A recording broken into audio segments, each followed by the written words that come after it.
Hi, I'm John from The Road Less Traveled, and I've got an upcoming trip to Greece for 2 weeks in the summertime, and today I'm going to demonstrate how I pack for a 2-week summer trip to Greece only using a carry-on. Why do I travel with just a carry-on? Well, if you've ever been standing at the baggage carousel in Idaho Falls and you've arrived but your bag hasn't, and you spend your first day running around all the camping stores trying to get the appropriate clothing, you'd know the answer to that question. There are other reasons as well. You save a ton on baggage fees. A checked bag can cost you as much as 25% of an economy ticket to Europe, and it just makes your travel experience better and more streamlined. When I get to where I'm going, I don't want to spend a half an hour at the baggage carousel waiting for the bag and then get in a long line at customs because I just had to wait a half hour for a bag and all the carry-on people got in front of me. I like to hit the ground running and get to where I'm going, and a carry-on allows me to do that. The first question I have to ask myself before packing for any trip is, how long is this trip and can I cut that time in half and do a wash? In this case, I'm going for 2 weeks, which means I'm going to pack for a week. There are certain circumstances where I might cut that into thirds, like if it's going to be cold weather or if I'm expecting some rain. Hello, Ireland. I might cut that into thirds and then pack some heavier clothing and a rain slicker and all that kind of stuff. But not this time because I'm spending most of my time on a Greek isle in the summertime. So it's going to be mostly summer clothes. When it comes to luggage, every airline has its own baggage and weight restrictions, but you'll find that with carry-ons, they mostly fall within a window of 20 to 22 inches high for your rollaway bag. Weight limits can vary from airline to airline, but with the one I'm traveling with, I get 22 pounds or 10 kilos in my rollaway bag. So I gotta make sure whatever I pack is gonna come in under that bar.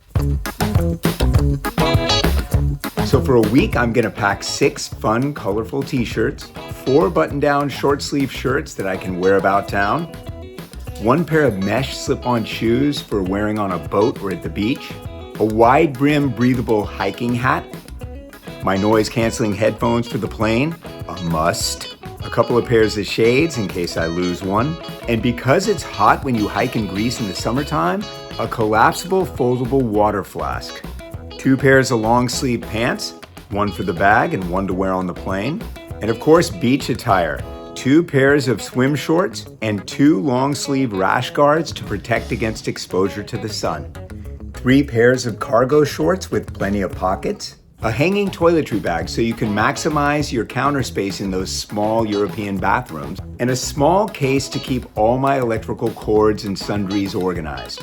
I also like to bring a small bag that I can use to walk around town. My wife jokingly calls it a purse. I call it a crossbody. And now that I've got everything laid out, let's get to it. I have 6 days of underwear and socks rolled and packed tightly at the bottom of the suitcase to save space. Now, I know a lot of people use packing cubes these days, but honestly, I have not found a need for them. I go the old school of rolling my clothes, and it does just fine for me. So that's what I'm gonna do. Let's do this.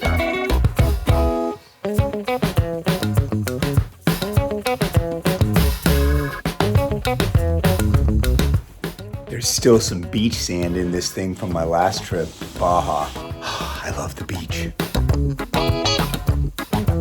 That is pretty much everything that I'm going to put in the suitcase. Let's go weigh it and see where it comes in. Wow, 19.4 pounds. That's about 3 pounds underweight. I might consider taking a tripod with me.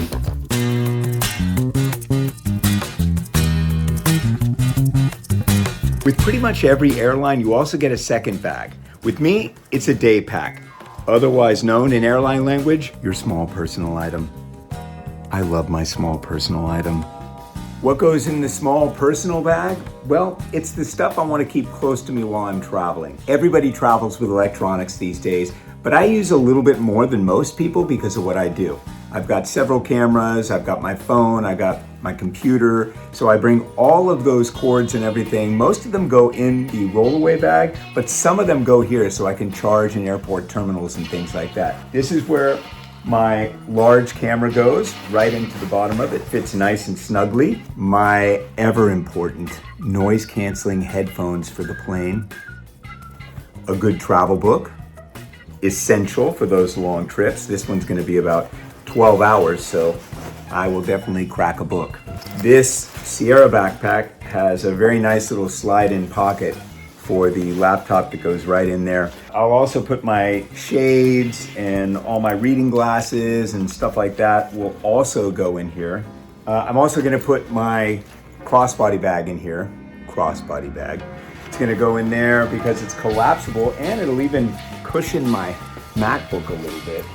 You know, whatever else that I feel like I might need. I've got a lot of room in this backpack, even as it is. Gosh, I used to pack so heavy and everything would be so full. Most day packs have a little strap on the back of them that allows you to slide it right onto the handle of a rollaway, and you can get through the airport just like this. This is my entire 2-week pack for a trip to the Greek Isles, so if you got any questions at all, drop them in the comments and I will respond, and I will see you on the road less traveled.